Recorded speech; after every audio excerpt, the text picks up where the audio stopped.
Thank you for waking up with us. Kat Campbell has your Saturday forecast to let us know what we need to be maybe dodging today. How far did you make? We have to ask. I got 8th place. 8th place. That's pretty far in that competition there. Yes, in American not too Idol. bad. It happened to one British woman visiting Australia, and thanks to social media, she's actually getting it back. We do have some information for you about who these candidates are, and we do also have links to each of their websites. And it's Friday Fun in Athens. This week is all about the food trucks. Right now I am in the Thunderbird F-16 with my pilot Wolf. We're about to pull some G's. He's going to let us know when we're ready to go. You're like really focused on breathing, the technique that they teach you and everything before the flight. Pretty awesome experience. Beth, thank you so much for coming and showing us Sadie. So tell us a little bit about her temperament. In a Cessna 172 right now, this is one of the planes that you could be flying in if you take lessons at Redstone If you're looking to improve your job interviewing skills, a workshop is happening today in Huntsville. Patrick, we're talking about a few ways small business owners can increase their chances of being approved for that loan. What can you tell us? Jermaine Funny Main Johnson, we're actually going live on WAFF 48 Facebook page just a few minutes. This is just experiencing what normal bomb technicians have to do on a daily basis. If you want to adopt Brutus or see any of the other animals at the Huntsville Animal Services, it's their shelter. You can contact them to know more about Brutus or any of the other animals. We'll be right back. When the ethics reports about Governor Bentley came out last week, some of the strongest evidence came from this woman. An incredible video coming into our newsroom this morning from South Korea. One American Airlines flight going to Washington, D.C. this morning. And to that breaking overnight news in Tulsa, Oklahoma, a story we've been tracking for you since it broke last September. Her mother had no idea an eye exam would not only solve the problem, but save her life. The county that this happened in, and it's right outside of Denver, where you see the flashing red here. A face you're probably familiar with now, Tad Cummins, the Tennessee teacher who ran away with a 15-year-old student, prompting a nationwide manhunt. Jake Barrett joins us now live. Jake, the sheriff says the law is on her side in this? One big question on people's mind this morning, was this all a hoax or just an honest mistake? Another one of the men grabs a second clerk and holds her at gunpoint. Her child is showing no symptoms after she tested positive for Zika. A man and a woman walk into a store. Well, it sounds like the beginning of a joke, but if you're a woman, the joke could be on you. The fact is, women are paying more for everyday items. It's being called the pink tax or the woman tax. I decided to do some digging to find out if this gender pricing makes sense. It's the battle of the sexes, but when it comes to consumer products, women are losing. There are differences, and that we should be more discriminating purchasers. After taking a look at everyday items like razors, deodorant, hair products, and body care, from toys labeled for girls, for boys, to just taking in your shirt to be dry cleaned, I realized gender pricing is everywhere. The price gap between women's products and men's can be found at most every store. At Walgreens, I found a pack of Schick Hydro 5 razor refills were priced at $14.99. But when slapped with the label for women, the price went up to $18.49.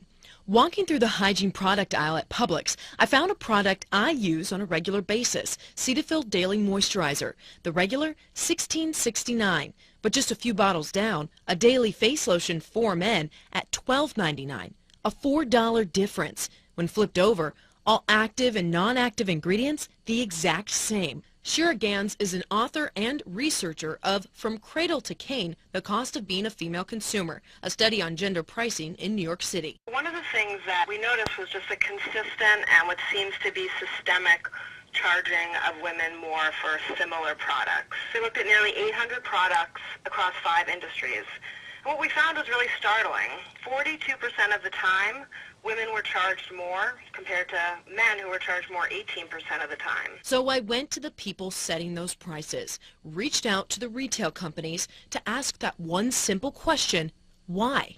Some of them, Walgreens, Schick, and Cetaphil, gave no response to the question.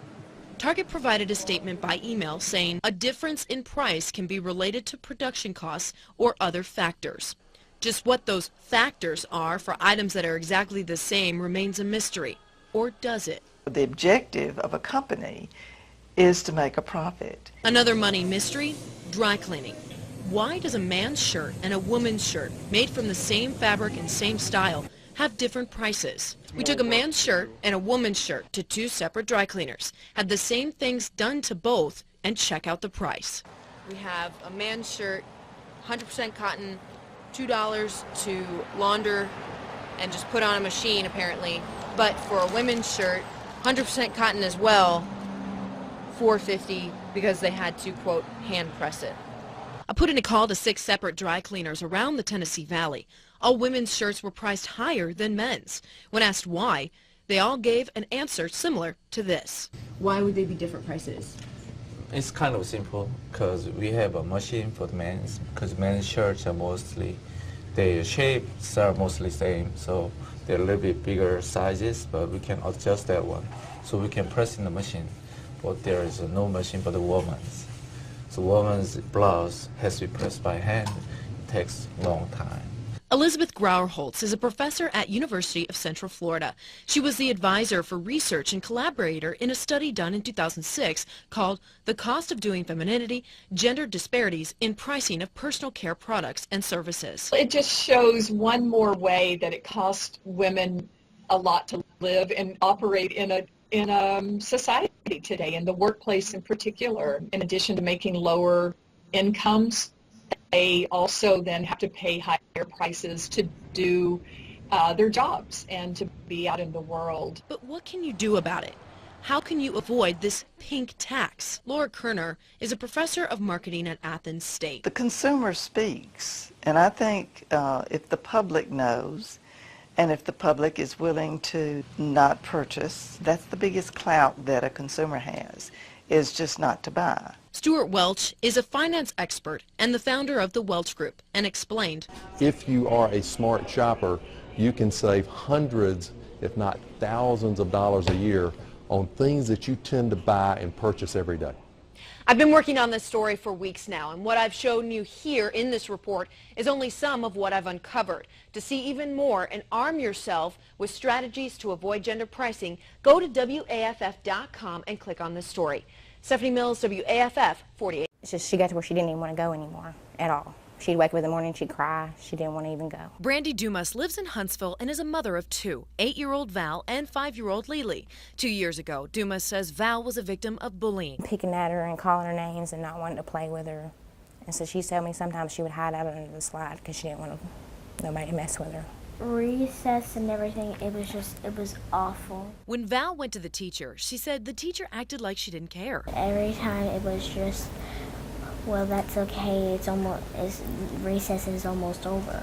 I was asking her, well, what's the matter? And she said that everybody hated her. Dumas took the issue up with the teacher, but Dumas says the teacher did nothing to help. That's when she decided to take Val out of the school and out of the situation. We go through Alabama Virtual Academy. I decided that was the best thing. She gets to spend time with me, and I get to make sure she gets the one-on-one attention. Dr. Kenneth Sullivan is a psychologist at the Hearth in Huntsville who speaks with kids who deal with bullying. It doesn't help toughen kids up. It leads kids to notice that a lot of times when they need help from people that are ganging up on them, that nobody's brave enough to help them. Dr. Sullivan and Dumas stress the importance of anti-bullying programs in schools. Know that it's a major issue because it can give a child major self-esteem issues later on in life. If the main issue is the kids want to join with the group that's doing it, if we can create a larger group, preferably a more popular group, the group that everybody wants to be in,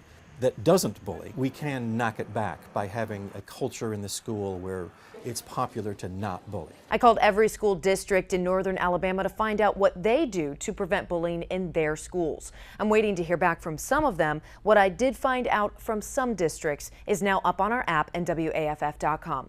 Stephanie Mills for WAFF 48 News. As I reported in April, the horse owners only had 3 months to get their things together and move out of the Saddle Club. There's been a lot of pushback since the sudden announcement of that tight deadline.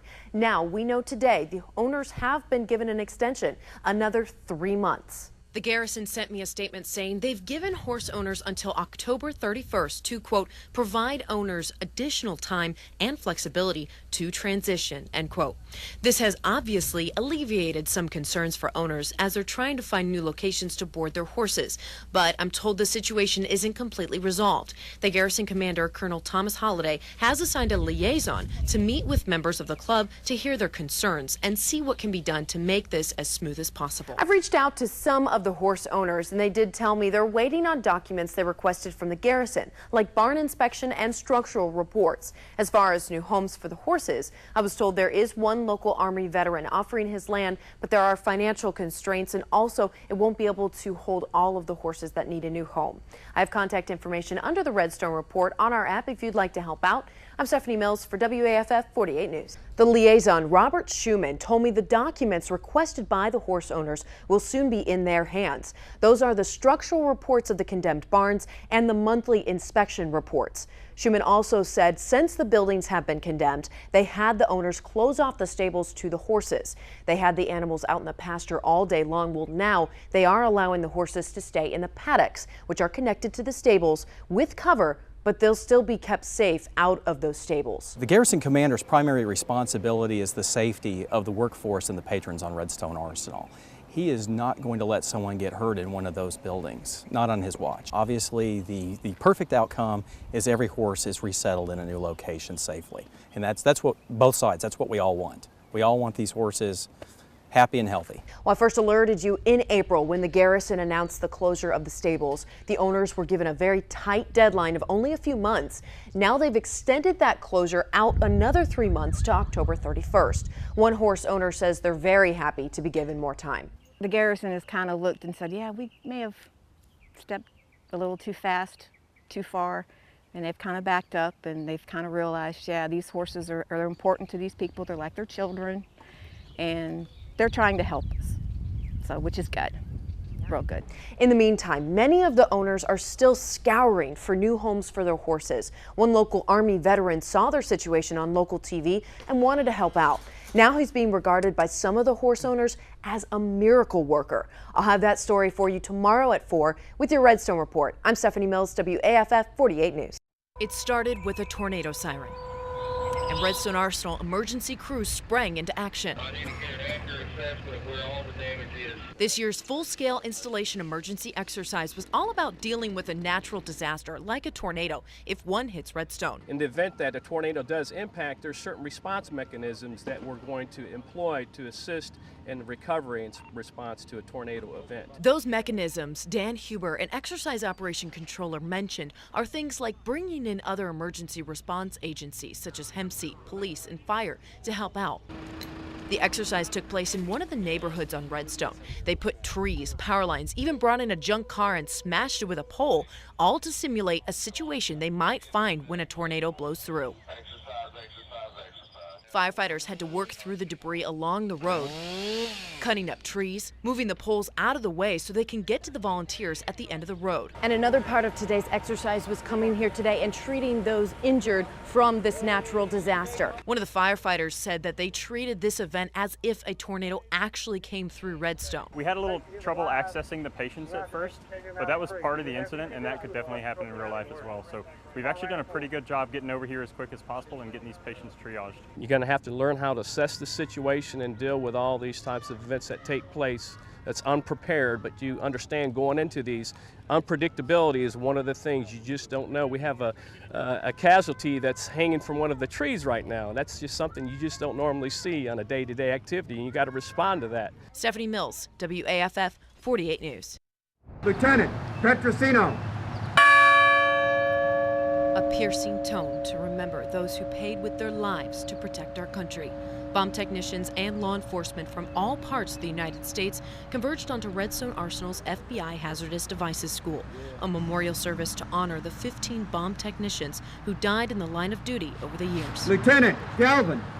It's a time for me to remember those who lost their lives and gave the ultimate sacrifice, and to remember why I'm here and teaching my knowledge, and all the other instructors here teaching their knowledge to the new techs coming. It definitely reaffirms my commitment to serve. We have a responsibility to them, to the future, and to ourselves to just keep their memory alive. Their names etched onto plaques on the Bomb Tech Memorial Wall, with one empty plaque serving as a reminder to each student. We have an empty plaque on that wall and we want to keep it empty. So to make sure what we're doing is right, is correct, and that we work hard every day to keep these students that go out and be public safety bomb techs safe in their communities. The memorial held on Peace Officer Memorial Day and the start of National Police Week, marking their commitment to serve in their own community. There's more to this job than just a badge and a gun. There's a long line of people who have served and sacrificed through the years, you know, to keep our community safe and to represent just a certain standard of justice and equality and, you know, just fairness for everyone. And taking with them the memory of those who held up that standard to the very end. Stephanie Mills, WAFF 48 News.